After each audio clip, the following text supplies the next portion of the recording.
Abelard was a new type of man in Paris of the 12th century.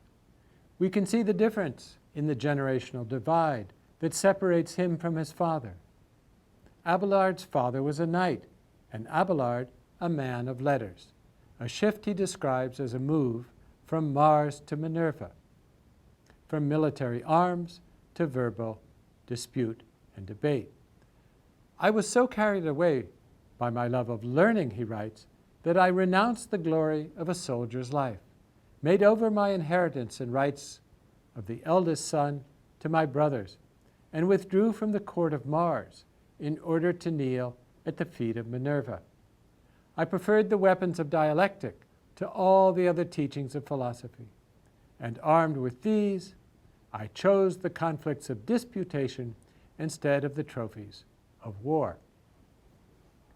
Within the world of awakening letters, sometimes referred to as the Renaissance of the 12th century, Abelard is a young Turk up against the theological establishment, especially the gray eminence of Anselm of Laon.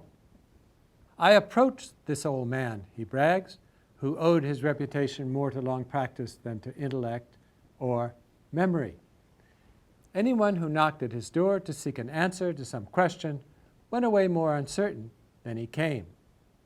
Anselm could win the admiration of an audience, but he was useless when put to the question.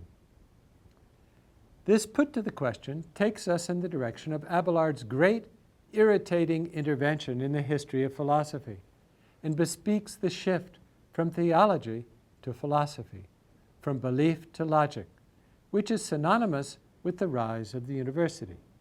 What was most offensive to Abelard's rivals, as well as to ecclesiastical authority, right up to the Pope, is that Abelard turns the dialectics, the modes of reasoning of the pagan philosophers, upon the tenets of theology.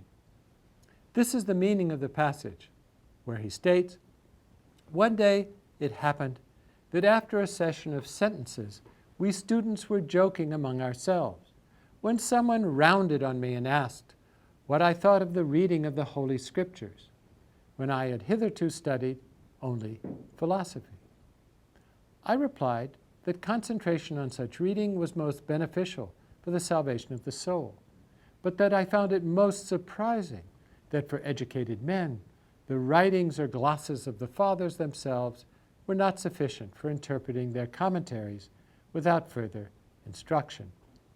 This session of sentences refers to the mode of teaching according to what was known as the lectio divina, an exposition verse by verse according to the writings of the church fathers, which produces glosses, an understanding of the letter, the sense, and the deeper meaning or sentence of Holy Scripture.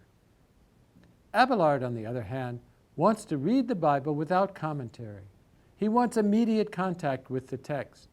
He is a close reader, and what today would be considered a new critic or a deconstructionist. A prime example of Abelard's confrontation of an ancient theological problem head-on, without authority, can be found in his treatment of the core theological issue of the relationship of the three of the Trinity to the one of the Trinity in logical terms. Now it happened, he writes, that I first applied myself to lecturing on the basis of our faith by an analogy with human reason, and composed a theological treatise on the unity and Trinity of God for the use of my students who were asking for human and logical reasons on this subject, and demanded something more intelligible rather than mere words. In fact, they said that words were useless if the intelligence could not follow them, that nothing could be believed unless it was first understood, and that it was absurd for anyone to preach to others what neither he nor those he taught could grasp with understanding.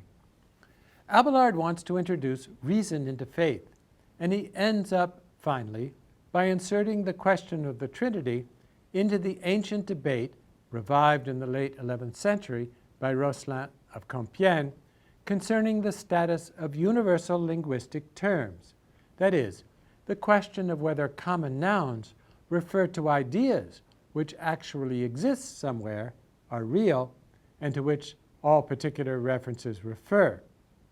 Let's say that the idea or ideal of a table exists, of which all the tables we encounter with our senses are degraded images. Or, on the other hand, whether a common noun, like table, is simply a verbal term, a name, a sort of composite picture of all the particular tables to which it might refer. In the first instance, a philosophy known as realism, words are connected in some organic way to the things they designate.